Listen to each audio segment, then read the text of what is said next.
দিয়ে প্রমাণ করাই দেবে হিন্দুরা জামাত ইসলামে আছে কি নেই। হরে কৃষ্ণ হরি বল, দাড়ি পাল্লাটা নিয়ে তো বটি কাটার জন্য আমার জন্য খুবই ভালো হবে, যেহেতু হিন্দু অধ্যুষিত এলাকা, আমি একজন হিন্দু মানুষ, আর জামাতের থেকে হিন্দু মানুষের প্রার্থী দিচ্ছে, সেই হিসাবে আমার জন্য খুব ভালো হবে। বাংলাদেশের রাজনীতিতে মাঝে মাঝে এমন কিছু খবর আসে যা প্রথমবার শুনে ঠিক বিশ্বাস হয় না। মনে হয় এটা কি সত্যি নাকি কোনো রাজনৈতিক চাল? হ্যাঁ, ঠিক তাই। আর আজ আমরা ঠিক তেমনই একটা বিষয় নিয়ে কথা বলতে বসেছি।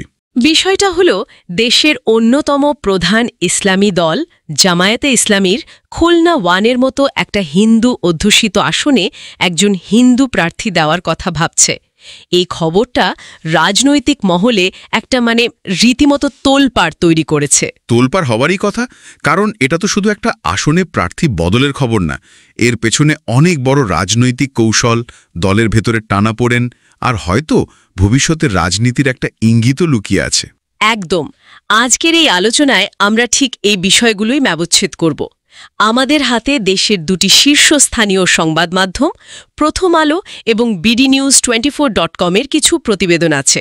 আর এই প্রতিবেদনগুলোর ওপর ভিত্তি করেই আমরা বোঝার চেষ্টা করব এই অবিশ্বাস্য পদক্ষেপের পেছনের আসল কারণটা কি।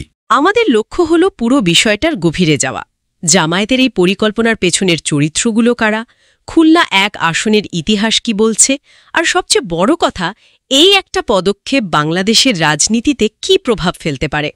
চলুন একদম গোড়া থেকে শুরু করি। হ্যাঁ, সেটাই ভালো হয়। এই আলোচনার কেন্দ্রবিন্দু যিনি, সেই কৃষ্ণ নন্দীর পরিচয় দিয়েই শুরু করা যাক। কে তিনি আর ঠিক কি দাবি করছেন? কৃষ্ণ নন্দী পেশায় একজন ব্যবসায়ী।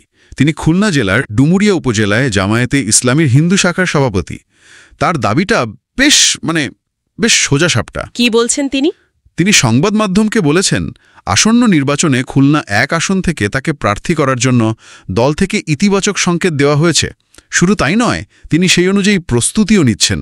তার কথা শুনলে মনে হবে বিষয়টা প্রায় চূড়ান্ত। কিন্তু এখানেই তো গল্পের প্রথম টুইস্টটা, তাই না? কৃষ্ণনন্দী বলছেন তাকে মোটামুটি নিশ্চিত করা হয়েছে, অথচ দলের আনুষ্ঠানিক বক্তব্য কিন্তু বেশ অন্যরকম। সেখানে একটা ধোঁয়াশা আছে। ঠিক। জামায়াতের খুলনা জেলা সেক্রেটারি মুন্সি মিজানুর রহমান যা বলেছেন তা বেশ সতর্কতামূলক। তিনি স্বীকার করেছেন যে জামায়াত এখন কিছু আসনে সংখ্যালঘু প্রার্থী দেওয়ার কথা ভাবছে, কিন্তু কোনো কিছুই চূড়ান্ত হয়নি। আর কেন্দ্র কি বলছে? একেবারে কেন্দ্র থেকেও একই সুর। দলের সেক্রেটারি জেনারেল মিয়া গোলাম পরোয়ার, যিনি এই ঘটনার একজন মূল চরিত্র, তিনিও বলছেন বিষয়টি নিয়ে ভাবা হচ্ছে, কিন্তু সিদ্ধান্ত চূড়ান্ত হয়নি। তাহলে একদিকে সবুজ সংকেত, অন্যদিকে আনুষ্ঠানিক অনিশ্চয়তা, এই দুটো কি একসাথে যায়? এটাই তো প্রশ্ন। এটা কি দলের ভেতরের কোনো সমন্বয়হীনতা, নাকি এটা একটা পরিকল্পিত কৌশল? হতে পারে তারা কৃষ্ণনন্দীকে মাঠে নামিয়ে একটু পরিস্থিতিটা দেখতে চাইছে, যাকে বলে ট্রায়াল বেলুন। হ্যাঁ, হতে পারে। ভোটার আর অন্য দলগুলোর প্রতিক্রিয়া কেমন হয় সেটা হয়তো দেখছে। কিন্তু এর মধ্যেই তো আরেকটা বড় সমস্যা আছে। সমস্যাটা কি? জামায়াত তো এই আসনে আগেই অন্য একজনকে প্রার্থী ঘোষণা করেছিল। ও আচ্ছা। হ্যাঁ, বুটিয়াঘাটা উপজেলা জামায়াতের আমির শেখ আবু ইউসুফকে বেশ কিছুদিন আগেই প্রার্থী হিসেবে ঘোষণা করা হয়, আর তিনি পুরো দমে নির্বাচনী প্রচারও চালাচ্ছেন। তাহলে তিনি কি বলছেন? তিনি বলছেন প্রার্থী পরিবর্তনের বিষয়ে কেন্দ্র থেকে তাকে কিছুই জানানো হয়নি। একবার ভাবুন অবস্থাটা। দলের একজন ঘোষিত প্রার্থী মাঠে কাজ করছেন, পোস্টার লাগাচ্ছেন, আর একই সময় আরেকজন সম্ভাব্য প্রার্থী বলছেন তাকে দল থেকে সংকেত দেওয়া হয়েছে। এটা তো স্থানীয় কর্মীদের জন্য একটা বিরাট বিভ্রান্তি। কার হয়ে কাজ করবে তারা? দলের আসল প্রার্থী কে? ঠিক। এই দ্বিধা আর সমন্বয়হীনতার কারণেই তো প্রশ্নটা আরও বড় হয়ে উঠছে। এত ঝামেলা সত্ত্বেও জামায়াত কেন এই ঝুঁকিপূর্ণ পথে হাঁটার কথা ভাবছে? নিশ্চয়ই এর পেছনে বড় কোনো হিসাব নিকাশ আছে। সেই হিসাবটা বুঝতে হলে আমাদের খুলনা 1 আসনের ভেতরে ঢুকতে হবে। একদম। চলুন এবার সেই হিসাব নিকাশটা বোঝার চেষ্টা করি। কেন একজন হিন্দু প্রার্থী, আর কেনই বা খুলনা 1 আসন? এর উত্তরটা কি সেখানকার জনসংখ্যা আর রাজনৈতিক ইতিহাসে লুকিয়ে আছে? পুরোপুরি। খুলনা 1 আসনটি দাকোপ ও বটিয়াঘাটা এই দুটি উপজেলা নিয়ে গঠিত, আর এই দুটি উপজেলাই ঐতিহাসিকভাবে হিন্দু অধ্যুষিত। শুধু তাই নয়, এটা আওয়ামী লীগের একটা দুর্ভেদ্য ঘাঁটি হিসেবে পরিচিত। পরিসংখ্যানটা ঠিক কী রকম? পরিসংখ্যানটা চমটে দেওয়ার মতো। সূত্রগুলো বলছে দাকোপ উপজেলা বাংলাদেশের একমাত্র উপজেলা যেখানে হিন্দুরা সংখ্যাগরিষ্ঠ। মোট জনসংখ্যার প্রায় 54.44%। ও আচ্ছা, এটা তো বিশাল ব্যাপার। বিশাল ব্যাপার। বটিয়াঘাটাতেও হিন্দু জনসংখ্যা কম নয়, প্রায় 28%। সুতরাং বোঝাই যাচ্ছে এই আসনে হিন্দু ভোটারদের হাতেই জয় পরাজয়ের চাবিকাঠি থাকে। এমন একটা আসনে জামায়াতের অতীত পারফরমেন্স কেমন ছিল? যেখানে হিন্দু ভোটাররাই নির্ধারক, সেখানে একটি ইসলামী দল হিসেবে তাদের অবস্থান তো বেশ দুর্বল হওয়ার কথা। দুর্বল বললে কম বলা হবে। 1996 সালে নির্বাচনে জামায়াতের প্রার্থী ছিলেন এই শেখ আবু ইউসুফ, যিনি এখনও মাঠে আছেন। তিনি সেবার ভোট পেয়েছিলেন মাত্র 2308টা। মাত্র 2308? জি। মোট ভোটের কত শতাংশ এটা? 2%-এরও কম। ভেবে দেখুন, যে আসনে প্রায় 3 দশক আগে তাদের ভোটের হার ছিল 2%, সেই আসনে তারা এখন জয়ের স্বপ্ন দেখছে। এখানেই তো আসল কৌশলটা। যেহেতু দেশের বর্তমান রাজনৈতিক পরিস্থিতিতে আওয়ামী লীগের কার্যক্রম অনেকটাই নিয়ন্ত্রিত। হ্যাঁ, একটা রাজনৈতিক শূন্যতা তৈরি হয়েছে। ঠিক। জামায়াত হয়তো ভাবছে এই শূন্যস্থান পূরণ করার এটাই সেরা সুযোগ, আর সেই সুযোগটা তারা নিতে চাইছে সংখ্যাগরিষ্ঠ সম্প্রদায়ের একজনকে প্রার্থী করেই। এটা একটা চরম বাস্তববাদী এবং সাহসী চাল। এবং এটা শুধু একটা আসনের জয় পরাজয়ের বিষয় না, এর চেয়েও গভীর। কিভাবে? এটা জামায়াতের বৃহত্তর রাজনীতির পরিবর্তনেরও ইঙ্গিত হতে পারে। কারণ এই কাজটি করতে হলে তাদের দলের একটি মৌলিক নীতিতে ছাড় দিতে হবে। জামায়াতে ইসলামের গঠনতন্ত্র অনুযায়ী নির্বাচনে প্রার্থী হতে হলে তাকে দলের সর্বোচ্চ স্তরের সদস্য বা রুকন হতে হয়। আর কৃষ্ণনন্দী যেহেতু হিন্দু, তাই তার পক্ষে তো রুকন হওয়া সম্ভব না। ঠিক তাই।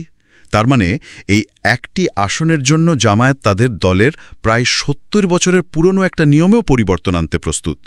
এটা তো একটা বিরাট ব্যাপার।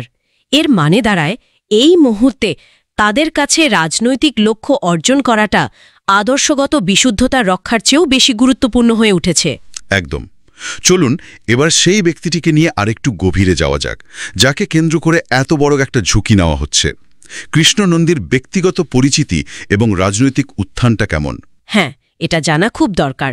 কে এই কৃষ্ণনন্দী, যার উপর জামায়াতের মতো একটি দল এত বড় বাজি ধরে? কৃষ্ণনন্দী ডুমুরিয়া উপজেলার চুকনগরের বাসিন্দা, পেশায় ব্যবসায়ী। জামায়াতে তার যোগদানের সময় নিয়ে দুটো তথ্য পাওয়া যায়। কোনো সূত্র বলছে 2003, কোনোটি বলছে 2007। আর দলে তার পদ কি? তিনি ডুমুরিয়া উপজেলায় জামায়াতের হিন্দু শাখার সভাপতির দায়িত্ব পালন করছেন।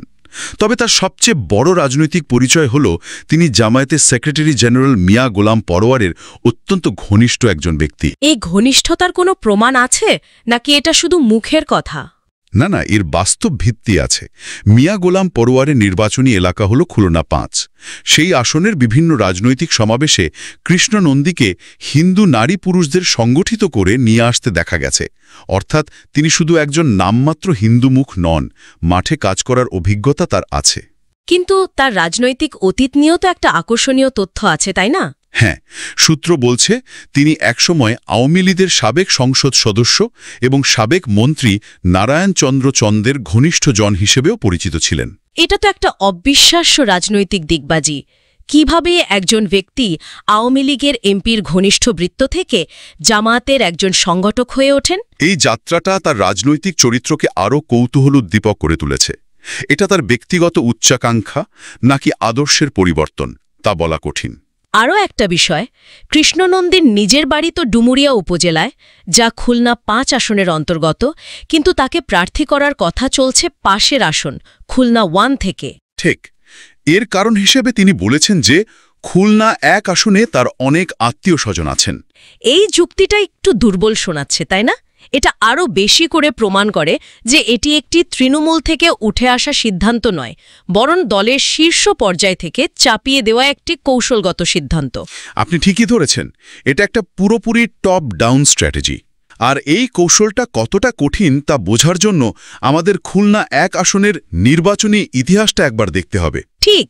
এই আসনটিকে কেন আওয়ামী লীগের দুর্গ বলা হয়? এর ইতিহাসটা বেশ সরল এবং প্রেডিক্টেবল। কয়েকটি নির্দিষ্ট প্যাটার্ন আছে। প্রথমত, স্বাধীনতার পর থেকে এখানে বিজয়ী প্রার্থী সবসময় সংখ্যালঘু সম্প্রদায়ের হয়েছেন। দ্বিতীয়ত, দ্বিতীয়ত, 1996 সালের 15 ফেব্রুয়ারির একতরফা নির্বাচন বাদ দিলে বিএনপি এখানে কখনোই জিততে পারেনি। আর তৃতীয়ত, এটি সবসময় আওয়ামী লীগের একটি নিরাপদ আসন।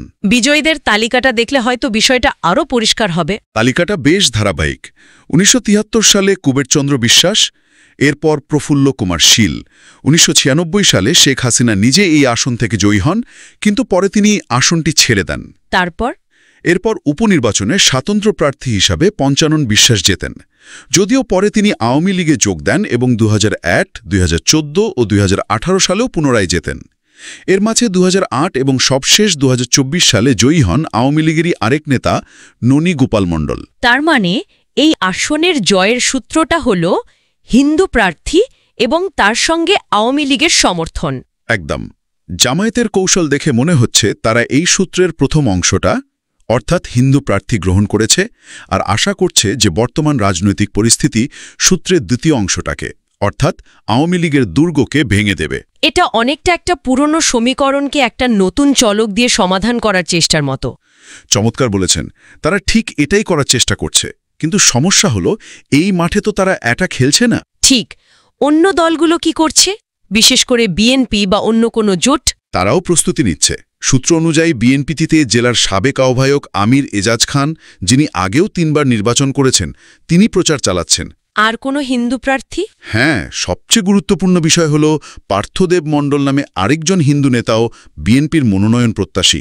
অন্যদিকে বাম গণতান্ত্রিক জোটের পক্ষ থেকেও দাকোপ উপজেলা পরিষদের সাবেক ভাইস চেয়ারম্যান কিশোর কুমার রায়ের নাম শোনা যাচ্ছে। তিনিও হিন্দু সম্প্রদায়ের। এক মিনিট, তার মানে বিজেপিও একজন হিন্দু প্রার্থী দিতে পারে, আবার বাম জোটেরও একজন হিন্দু প্রার্থী থাকতে পারেন। তাহলে তো জামায়াতের কৃষ্ণনন্দীকে নিয়ে মোট 3 জন হিন্দু প্রার্থী মাঠে থাকতে পারেন। হ্যাঁ, পারেন। আর সেটা হলে জামায়াতের জন্য একটা বিরাট চ্যালেঞ্জ হবে। শুধু চ্যালেঞ্জ নয়, এটা তাদের পুরো কৌশলকে উল্টে দিতে পারে। একদম। যদি একাধিক হিন্দু প্রার্থী থাকেন, তাহলে সংখ্যালঘু সম্প্রদায়ের ভোট ভাগ হয়ে যাবে। সেক্ষেত্রে জামায়াতের যে মূল উদ্দেশ্য, অর্থাৎ হিন্দু ভোটকে একাট্টা করে নিজেদের পক্ষে আনা, সেটা পুরোপুরি ব্যর্থ হতে পারে। তখন ভোটের হিসাব আরও জটিল হয়ে যাবে। তাহলে পুরো বিষয়টা যদি আমরা এক জায়গায় নিয়ে আসি, ছবিটা কি দাঁড়াচ্ছে? আমাদের সামনে আছে খুলনা 1 আসন, যা ঐতিহাসিকভাবে হিন্দু অধ্যুষিত এবং আওয়ামী লীগের একচেটিয়া ঘাঁটি। আর সেখানে জামায়াতে ইসলামীর মতো একটি দল তাদের ইতিহাসের সবচেয়ে অপ্রত্যাশিত চালটা দিতে চলেছে।